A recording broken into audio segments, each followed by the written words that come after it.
Hi, my name is Katelyn Todd, and I'm going to be giving a book review on the book Grown Up Digital by Dawn Tapscott.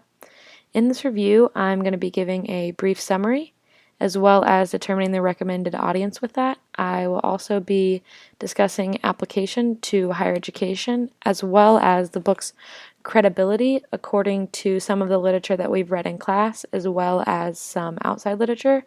And lastly, I will be pulling in the biblical application and appraisal in relation to this book. So this book talks a lot about the technological advances that have affected the next generation. Tapscott points out that technology is literally like air to us. It's second nature. Because we've grown up with technology, we grow and adapt to the changes without skipping a beat. This book discusses the various ways that technology, internet, and media infiltrate our day-to-day lives and even our minute-to-minute happenings. Tapscott further notes in a diagram that the net generation makes up 27% of the population, which is actually the majority, followed by the boomers at 23%. Because of this, we can draw the conclusion that the net generation plays a huge role in today's society economically, politically, and especially technologically. While the first part of the book kind of gives a layout of the net generation and what to expect from them, the second part dedicates a chapter to each of the following settings in which the net generation functions. So there's a chapter about education, there's another chapter about work, another chapter about the net generation as a consumer, then another chapter about family, and a final chapter about the net generation in a political setting. Each of these sections at the end gives advice for those working with the net generation in a specific setting. These sections and chapters can be easily transferred into the recommended audience for this book.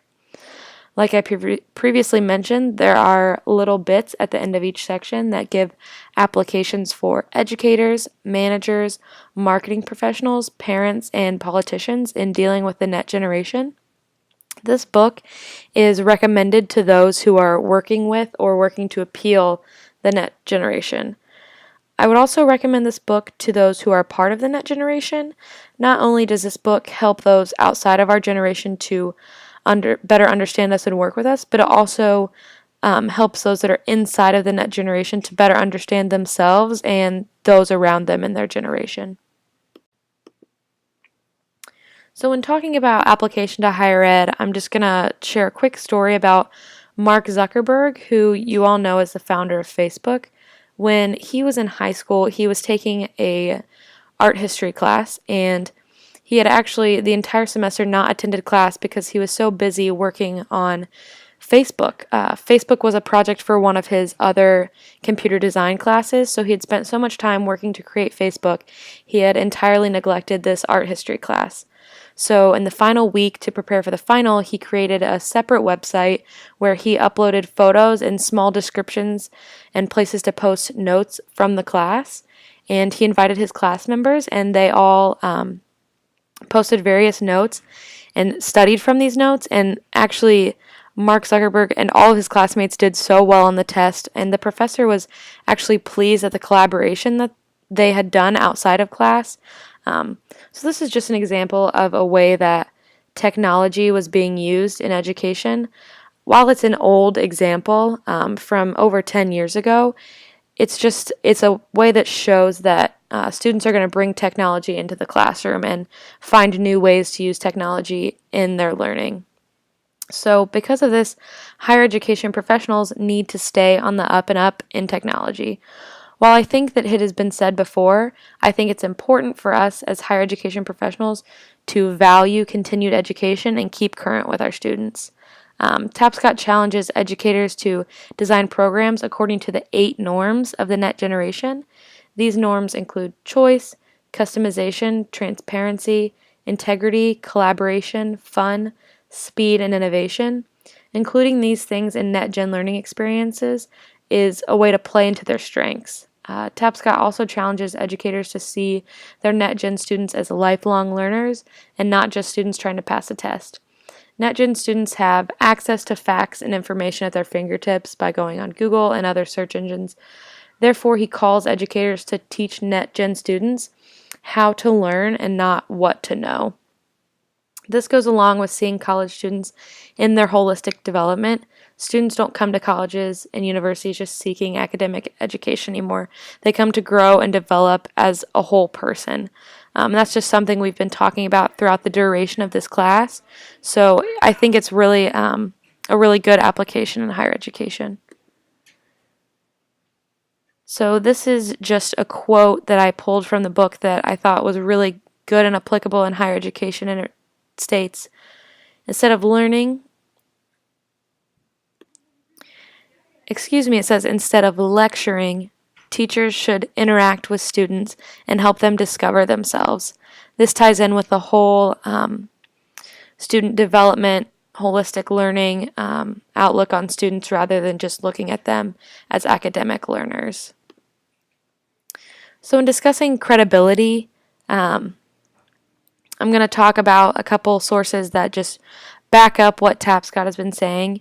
If you can't see the accuracy and credibility of this book and of the Net Generation's hunger for and lifestyle revolving around technology for yourself in your own life or in the lives of those Net Gen students around you, then you can definitely read about it in countless other books and articles. Levine and Dean, from our text in this course, also discusses the massive presence of technology in the lives of the Net Generation. As we read pretty on in Generation on a Tightrope, the Net Generation wants to see more use of technology in the classroom, as well as more effective use of technology. In a sense, they want their professors and educators to catch up to them in order to better relate to and teach them. This goes right along with what Tapscott talked about in the section about the Net Generation as learners, which I talked about a lot in my higher education applications. Outside sources also confirm that this generation's bond to technology is practically unbreakable. Outside research confirmed that Tapscott's applications for higher education institutions to remain relevant to the Net Generation. It is necessary for higher education institutions to appeal to NetGen students by incorporating technology in a way that enhances learning. It's also important for higher education professionals to recognize, again, the holistic development that takes place in a student throughout their time at college. And this is just backed up through this article that I have cited, but also through other various research that I've seen throughout the course of this class. Lastly, talking about biblical appraisal, this was probably my favorite section of the report to research and to look into.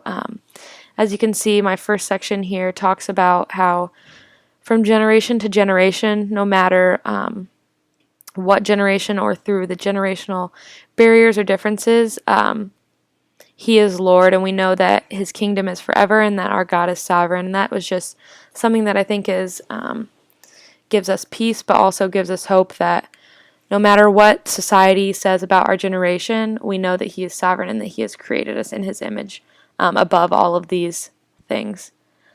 Also, another section that I've included is to advance the gospel. I've included several passages here, like Psalm 78:6, that the generation to come might know, even the children yet to be born, that they may arise and tell them to their children. So it's just about advancing the gospel and from generation to generation to continue preaching His name and furthering His kingdom. And I've also included the classic Great Commission verse down at the bottom that talks about making disciples of all nations, no matter what the barriers may be, that we're advancing His kingdom and talking about His glory. And that concludes my presentation on the book Grown Up Digital by Dawn Tapscott. I hope that you've enjoyed it and that you've learned something from it, and I look forward to seeing your comments.